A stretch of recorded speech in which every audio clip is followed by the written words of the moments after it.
우리 하나님의 말씀 보도록 하겠습니다. 오늘 다 같이 나누실 말씀은요, 야고보서 2장 22절 말씀입니다.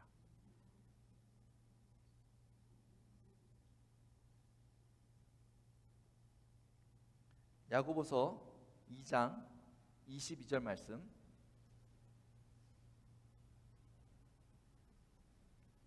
우리 같이 봉독하겠습니다.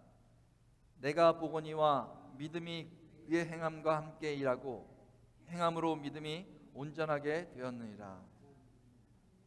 아멘. 우리 말씀을 시작한 기도하겠습니다.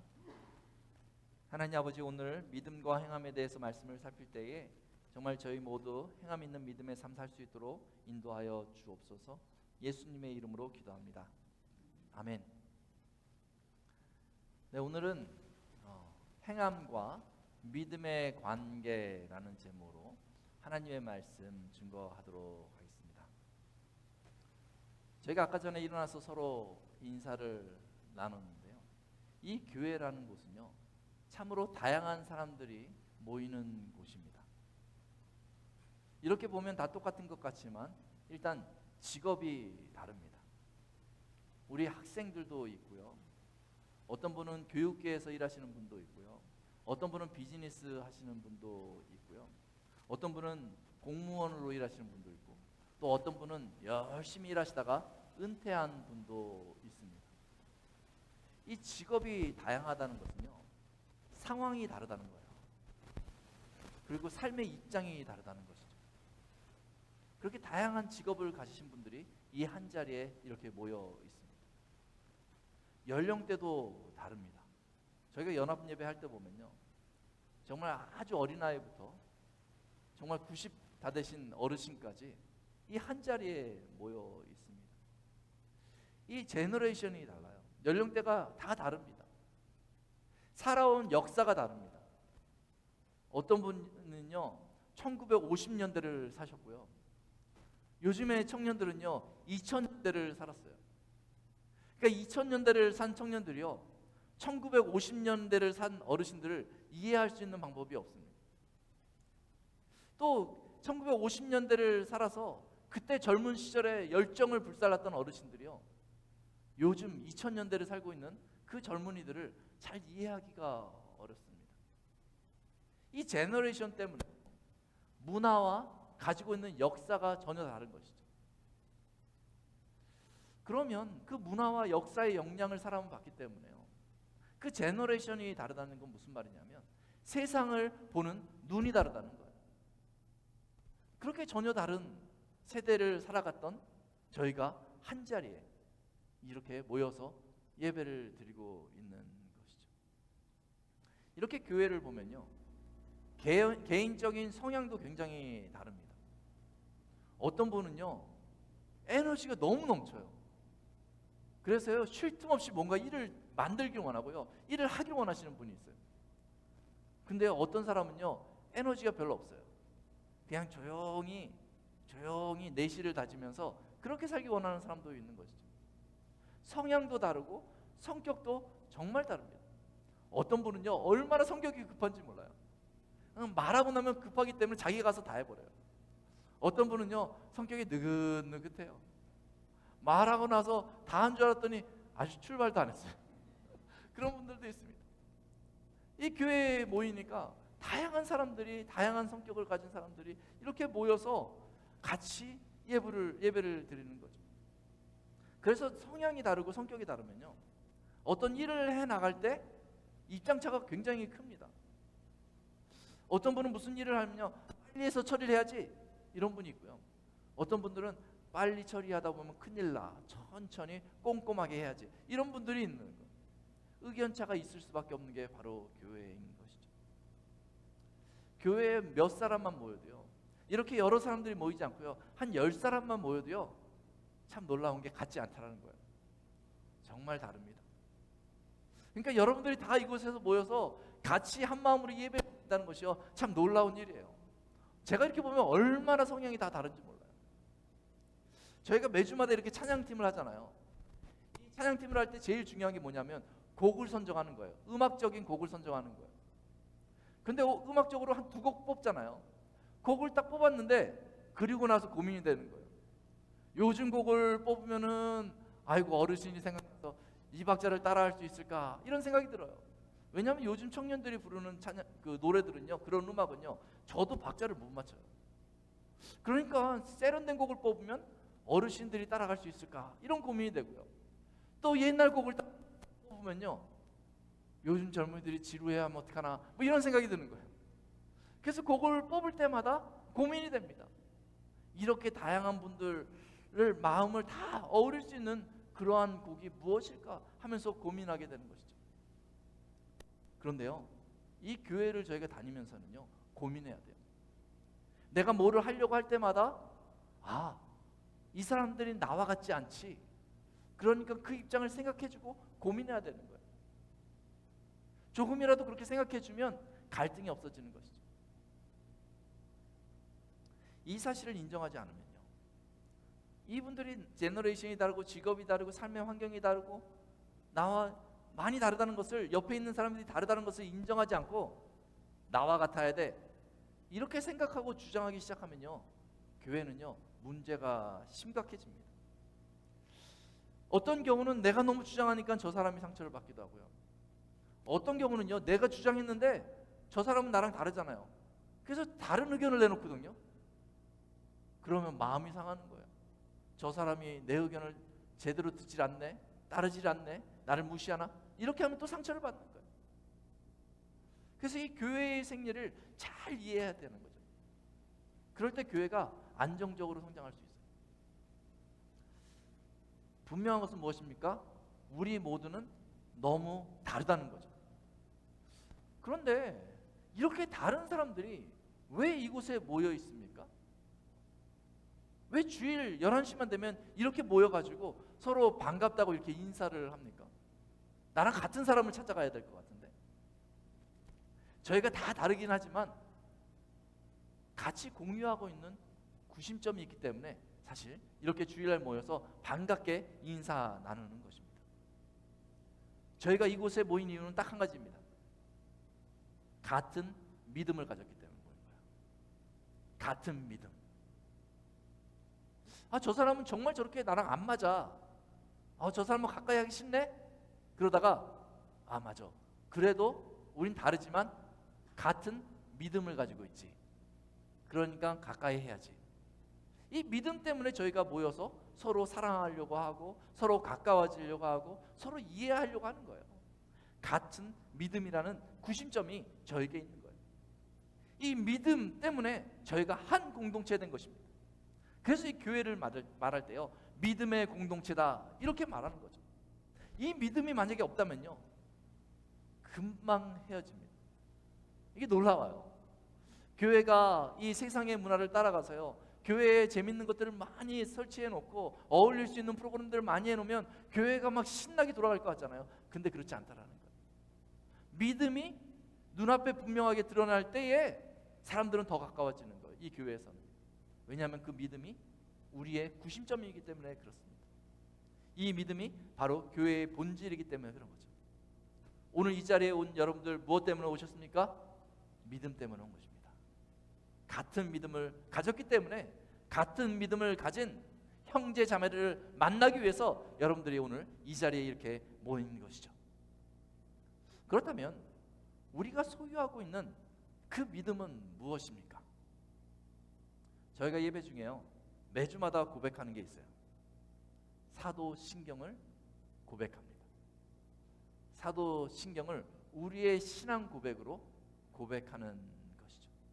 이 사도신경이라는 것은요, 그 하나님에 대해서, 성부, 성자, 성령 하나님에 대해서 이 성경이 말하고 있는 그 진리를 요약해서 정리해 놓은 것이 바로 사도신경입니다. 그래서 우리가 같이 사도신경을 고백하는 거예요. 우리는 이 사도신경에 있는 이 내용을 믿습니다, 이렇게 고백하는 거예요. 이 사도신경을 고백하는 순간이 그래서 참 중요한 거예요. 그냥 나만 믿는다는 것이 아니라 우리가 이 사도신경을 믿습니다. 그래서 우리가 바로 이 교회를 이루고 있습니다, 이 고백을 하는 거예요.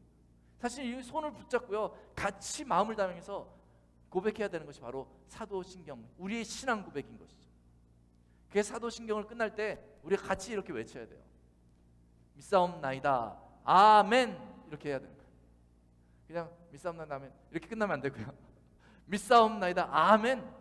우리가 이 믿음 때문에 한 공동체로 이렇게 예배를 드립니다. 이 사도신경의 고백의 시간이, 신앙 고백 시간이 너무나 그래서 중요한 것이죠. 같은 믿음을 우리가 가지고 있습니다. 그런데 사실 우리가 같은 신앙 고백으로 공동체로 모이기는 했는데, 이 사도신경을 신앙 고백을 할 때에 이 신앙 고백을 하며 이 믿음에 대해서 확증하는 부분에 있어서 좀 그 입장이 좀 다른 경우들이 있습니다. 네 부류로 나눌 수 있습니다. 나의 믿음에 대해서 이야기할 때에 네 가지 다른 부류의 사람들이 교회 안에 공존하는 것을 종종 보게 됩니다. 그래서 제가 고민을 하다가 이 네 부류를 한번 정리를 해봤어요. 어떤 사람, 첫 번째 부류는요, 이 믿음의 고백을 하는 것이 교회에 모이는 목적인데요, 사실 이분은요 믿음의 고백을 하지 않습니다. 믿음의 고백을 할 마음도 없어요. 그리고 신앙생활에 있어서도 굉장히 소극적인 사람들입니다. 그런데 교회는 와서 예배는 드리는 거죠. 교회에 나오는 이유가요, 위로받기 위해서 나오는 거예요. 그렇게 찬양하다 보면 감정적으로 좀 위로가 되는 것 같고, 또 목사님의 설교를 듣다 보면 말씀이, 고개가 이렇게 끄덕여지는 말씀이 있는 것 같기도 하고, 또 혼자 있기는 뭐한데 이렇게 사람들이 많이 한마음 돼서 모여 있는 거 보면 그 자체로 좀 위로가 되는 것이죠. 그래서 교회를 꾸준히 나와서 예배를 드립니다. 하지만 하나님과 나와의 관계에 대해서는 분명한 관계를 정립하진 않았어요. 그리고 교회에 나옵니다. 그저 막연하게 생각하기를, 하나님이 내가 어려운 일이 있을 때 조금 도와주시면 좋겠다, 이렇게 생각하면서 교회를 나오는 것이죠. 그런데 하나님과 관계에서도 분명한 선이 있습니다. 하나님이 내 인생을 주장하려고 하면 나는 하나님을 떠날 거야 라고 이렇게 생각하고 있는 것이죠. 즉 내 인생은 내 거고 하나님은 내 인생을 좀 도와주는 역할만 하면 되겠어 라고 생각하는 것입니다. 그래서 그 삶은 하나님께 맡기지 않습니다. 그리고 하나님과의 관계에서도 특별히 뭘 요청하지는 않습니다. 막연하게 하나님께서 날 도와주시겠지, 교회를 가니까 그냥 마음이 조금 편안해져서 좋다, 이런 태도로 교회에 오시는 분들이 있습니다. 신앙 고백할 때에 주문을 외우듯이 따라하긴 하지만 그 자리가 큰 의미 있는 자리는 아닌 것이죠. 그렇게 교회를 다니다 보니까 누가 이렇게 와서 물어보는 경우도 있습니다. 교회 주일날 빠지지 않고 나오시는데 참 믿음이 좋아 보이세요. 이번에 이런 일들이 있는데 한번 같이 해보시겠어요? 라고 묻는다면 항상 한 발을 빼면서 이렇게 대답해요. 전 아직 믿음이 부족해서요, 하면서 조용히 집으로 돌아갑니다. 여러분 혹시 이런 분들 교회에서 본 적이 있습니까? 교회는 다니지만 믿음이 없고, 그리고 교회 일에 있어서도 소극적인 분들이죠. 또 다른 부류가 있습니다. 이분도요, 또 두 번째 이분도요, 분명한 믿음의 고백은 없어요. 신앙의 고백은 없습니다. 여전히 똑같이 사도신경을 고백할 때 그냥 주문해오듯이 그냥 따라만 하고 끝나는 그런 부류거든요. 그런데 이분은요, 성격이 아주 적극적인 거예요. 열정이 있습니다. 뭔가 주어지면요 그것을요 빼지 않고 맞는 분이에요. 그런데 이분은요 교회에 오는 것을 그렇게 좋아합니다. 교회에 와서 무슨 일이 있다면요 앞장서서 그 일을 막 해요. 내가 일을 하니까요 사람들도 막 좋아하고요, 막 격려도 받고 신이 나거든요. 어떤 결과물도 나오고요. 그래서 교회에 적극적으로 참여합니다. 교회 나오는 게 재미있거든요. 사람들 나오는 게 너무 재미있거든요. 그러다 보니까요 교회를 떠나서요 이제 사람들을 만나잖아요. 그러면 사람들한테 또 전도도 합니다. 교회를 가시자고, 교회 가면 얼마나 좋은지 모른다고 하면서 적극적으로 신앙생활을 합니다. 그런데 사실 이분의 중심에는 하나님이 없습니다. 신앙 고백할 때면 딴 생각을 합니다. 그저 이런 생각을 하는 거죠. 내가 어떤 신앙의 고백이 없어도 내가 이렇게 교회를 섬기고 주변 사람들을 챙기는데 하나님이 알아서 내 마음을 좀 알아주시겠지. 뭐 이런 정도 생각을 하면서 교회를 다니는 것이죠. 여러분 혹시 이런 분들 본 적 있습니까? 열심히 교회 생활을 하는데 믿음이 없는 그런 경우를 본 적 있습니까? 세 번째 인물이 나옵니다. 이 세 번째 인물은요, 이 첫 번째 사람과 두 번째 사람을 보면 늘 답답해하는 사람입니다. 저렇게 교회에 안 나오는 것도 아니고 나오고 있는데 믿음 좀 가져보지, 믿음도 없이 어떻게 저렇게 다니나 하면서 속상해하는 사람입니다. 이 사람은요, 신앙의 고백이 있는 사람이에요. 이 세 번째 사람은요. 그래서 이 신앙의 고백을 읽고 말씀을 연구하면서 내가 구원받은 것과 나중에 하늘나라 갈 것을 잘 아는 사람이에요. 거기에 머물지 않고요, 성경을 펴서요, 열심히 성경을 연구하고요, 그런 사람입니다. 근데 이 사람의 특징은요, 자기가 열심히 신앙에 고백하고 성경을 연구한 걸 가지고 다른 사람을 자꾸 평가하려고 하는 거예요. 다른 사람이 다 나와 같았으면 좋겠다라고 하면서 요구하는 것이죠. 다른 사람들을요, 지적하고 자꾸 가르치려고 하는 거예요. 내가 구원받을 확실한 믿음이 있는데 여러분들도 그렇게 있어야 되지 않겠습니까? 하면서 막 뭐라고 그러는 거예요. 이게 지나치기 시작하니까 사람들이 좀 불편해합니다. 이 사람이 믿음은 분명히 있는데요, 유심히 보니까 냉정해요. 믿음은 있는데요, 유심히 보니까요, 그냥 말로만 믿음이 있는 것 같아요. 유심히 보니까요, 이 사람이요, 사랑이 있는지 없는지조차 잘 모르겠는 거예요. 가르치려고만 하는 거예요. 그럼 점점 더 불편해집니다. 그 사람만 나타나면 사람들이 피하고자 하는 거예요. 자꾸 가르치려고 하고 나를 뜯어고치려고 하니까. 성경에서 말하는 그 사랑이 이 사람에게 전혀 느껴지지 않습니다. 사람들은 점점 이 사람과 거리를 두기 시작하죠. 여러분들 신앙의 고백은 있지만 사랑이 없어서 사람들이 점점 멀리하는 그런 분들을 본 적 있습니까? 그런 분들도 있죠. 드디어 네 번째 사람이 등장합니다. 네 번째 사람은 어떤 사람일까요? 이 사람은요, 분명한 믿음의 신앙 고백이 있습니다. 근데 이 사람은요, 내가 이런 신앙을 가졌어, 이런 믿음을 가졌어라고 하면서 다른 사람들한테 막 강요하지 않습니다. 오히려 그 믿음을 가지고 겸손하게 다른 사람들을 섬깁니다. 다른 사람들을 격려해 줍니다. 다른 사람들의 믿음을요, 함부로 평가하지 않습니다. 그래서 이 사람을 만나면 사람들이 다 위로를 받아요. 사람들이 이 사람을 보면서 나도 저런 믿음을 갖고 싶어 라고 이야기합니다. 저 사람을 보면 하나님의 사랑을 느끼게 되는 것 같아, 이렇게 이야기합니다. 신앙의 고백이 있고 뿐만 아니라 그 삶의 태도에 있어서도 하나님의 사랑과 그 예수님의 겸손이 드러나는 그 사람. 여러분 이런 분을 본 적이 있습니까? 있어야 합니다. 교회를 저희가 다니는데 이 네 번째 부류의 사람이 많아야 하는 것이죠. 신앙의 고백이 있고 그 신앙의 고백대로 살아가는 그 흔적을 남기는 사람들이 교회에 있어야 하는 것이죠. 이 네 부류가 다 교회에 공존하는데 이 네 번째 사람이 그렇게 신앙생활을 하다가 이렇게 유심히 보다가 이 세 번째 사람한테 다음과 같이 이야기합니다. 그 도전이요, 오늘 본문 18절에 나오는 내용이에요. 이렇게 유심히 보다 보니까요, 이 세 번째 사람이 신앙 고백이 있다면서 자꾸 사람들에게 상처만 주거든요. 그래서 그 사람한테 이렇게 얘기하는 거예요. 18절에서 너는 믿음이 있고 나는 행함이 있으니 행함이 없는 내 믿음을 내게 보이라. 나는 행함으로 내 믿음을 내게 보이라. 이렇게 이야기하는 것이죠. 야고보는 오늘 본문에서 믿음과 행함의 관계를 이야기하고 있거든요.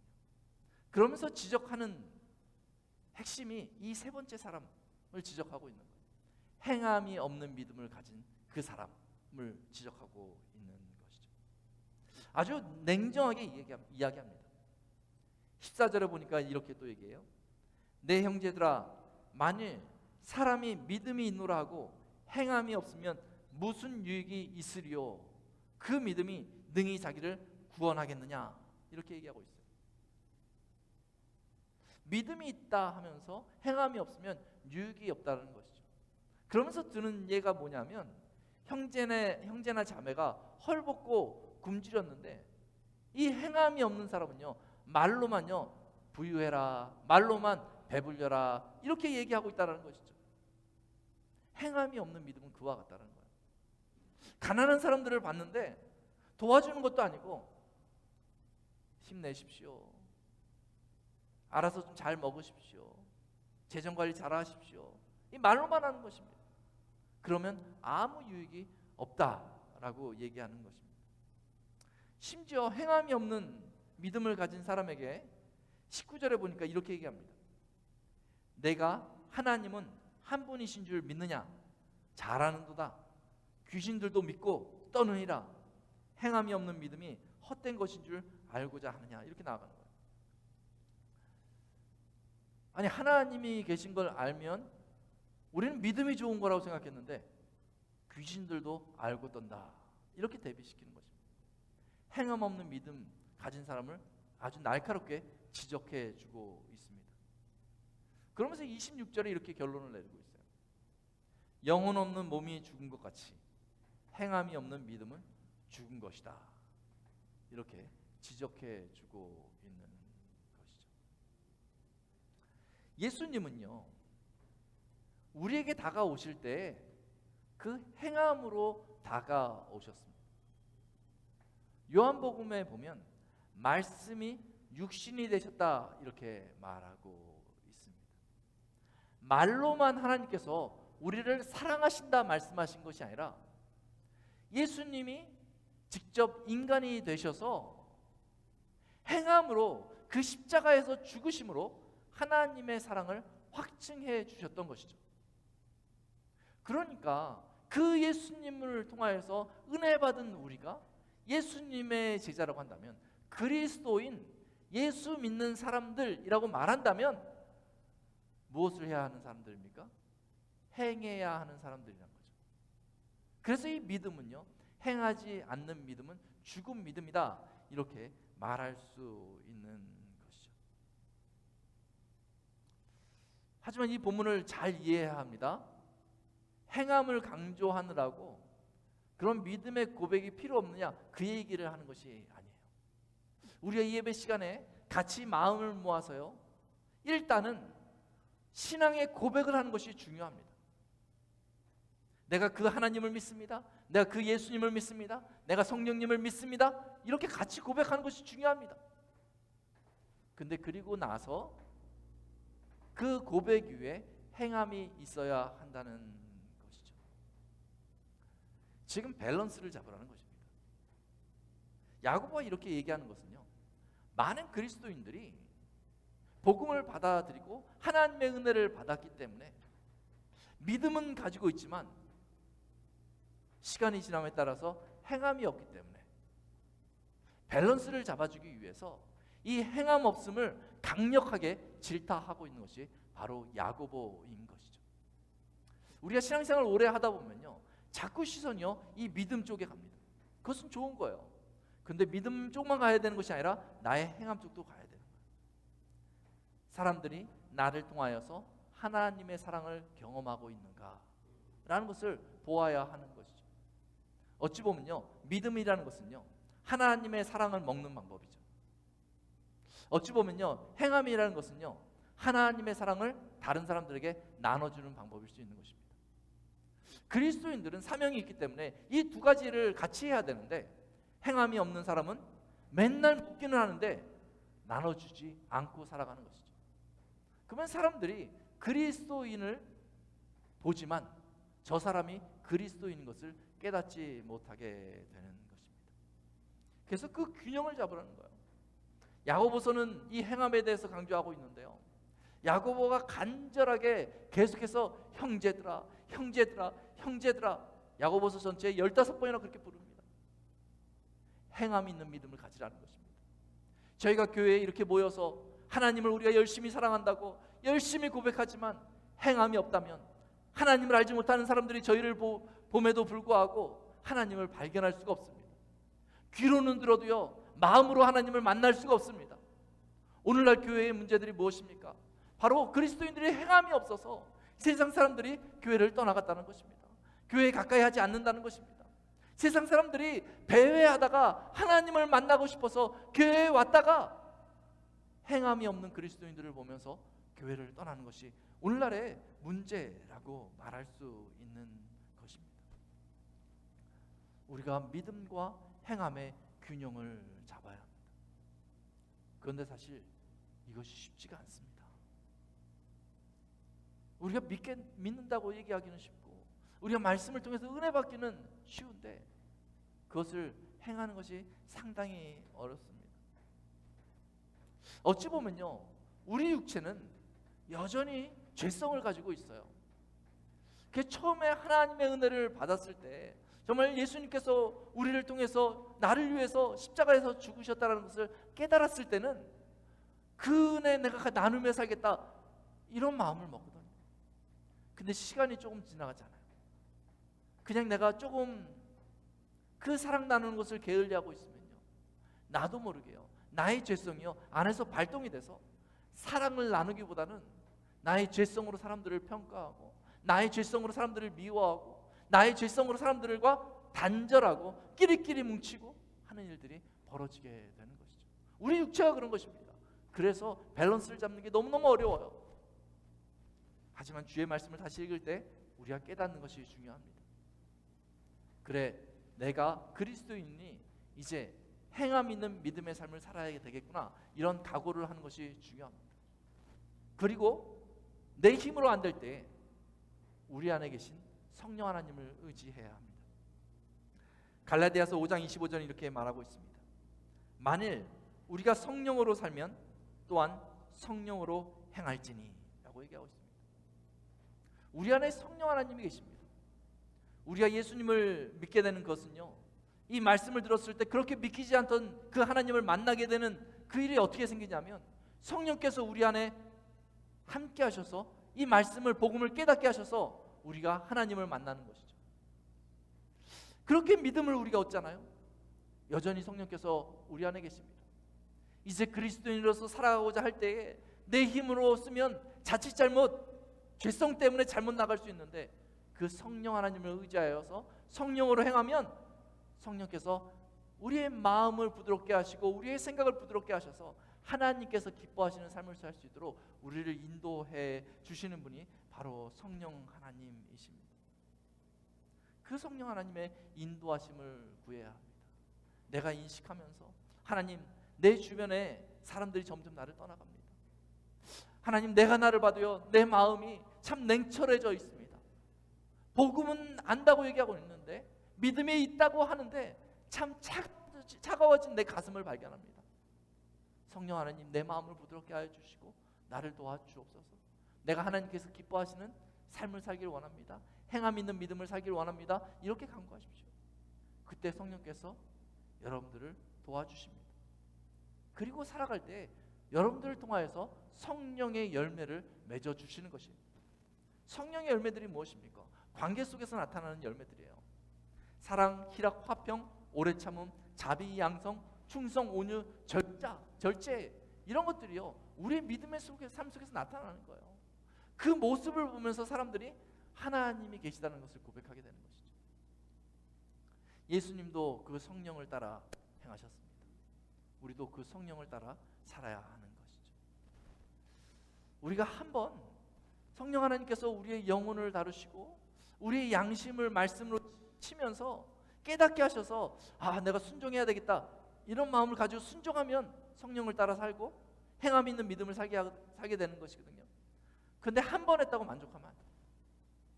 내가 한번 그렇게 행함 있는 믿음, 다른 사람들을 섬기는 그 믿음을 행하잖아요. 그럼 만족하면 옛날로 또 돌아가요. 내가 했을 때 마음을 높이지 말고 다시 겸손하게, 야, 나는 정말 행함 있는 믿음을 살기 참 어려운 사람이야 라고 말하면서, 생각하면서 겸손하게 다시 내 양심에 찔림이 올 때마다 순종하는 거예요. 그게 한 번이 되고, 처음에는 어렵죠. 두 번이 되고요, 처음에 세 번이 되고요. 그때마다 난 아직 저 사람 미운데 이런 마음이 들어도 말이죠, 순종하면요 네 번이 되고요. 이게 반복이 되면서 내 몸에 습관이 생기게 되는 거죠. 이게 믿음의 습관이 생기게 되는 것이죠. 그 주님의 음성을 들을 때마다 자신을 죽여가는 것이죠. 그러면 어느 날 변화된 자신을 발견하게 돼요. 내가 의지적으로 내가 행함 있는 믿음을 해야지 처음에 이렇게 시작하는데, 성령의 인도하심에 순종하다 보면, 그것을 습관을 들이다 보면요 어느 날요 이게 자연스럽게 되는 거예요. 그 사람을 볼 때마다 정말 그 마음에 자연스럽게 내가 이 사람을 이렇게 대해야 되겠구나, 하나님의 사랑으로 대해야 되겠구나, 내 마음이 조금 미운 마음이 들려고 할 때 이건 떨쳐버려야지, 내 스스로 결정하게 되는 거죠. 훈련이 되는 것이죠. 그리스도인은 그렇게 살아야 합니다. 신앙생활을 오래 했다면 이제 그렇게 살고 있어야 하는 것이죠. 만약에 그렇지 못한다면 오늘 예배 시간을 통해서 다시 결단하시기 바랍니다. 내가 믿음만을 자랑할 것이 아니라 행함 있는 믿음으로 내가 말하지 않아도 하나님의 사랑을 흘려보내는 인생 살아야 되겠다, 이렇게 결단하시기 바랍니다. 사랑하는 성도 여러분, 여러분에게 믿음의 고백이 있습니까? 혹시 아직 그 믿음의 고백을 할 수 없는 분이 있다면 정말 진지하게 고민하면서 하나님 앞에 나아가 보시기 바랍니다. 사랑하는 성도 여러분, 혹시 여러분들에게 믿음은 있지만 행함이 없습니까? 믿음의 행함을 한 적이 너무나 오래됐습니까? 하나님 앞에 다시 무릎 꿇으시기 바랍니다. 그리고 성령의 인도하심 가운데 순종하시기 바랍니다. 그렇게 우리가 하나님 앞에 행함 있는 믿음을 위해서 몸부림칠 때에 분명히 성령께서 우리를 변화시켜 주시고, 그러한 개인적인 몸부림을 통하여서 저희 교회가 정말 하나님 기뻐하시는 교회로 설 수 있도록 인도해 주실 줄로 믿습니다. 같이 기도하겠습니다.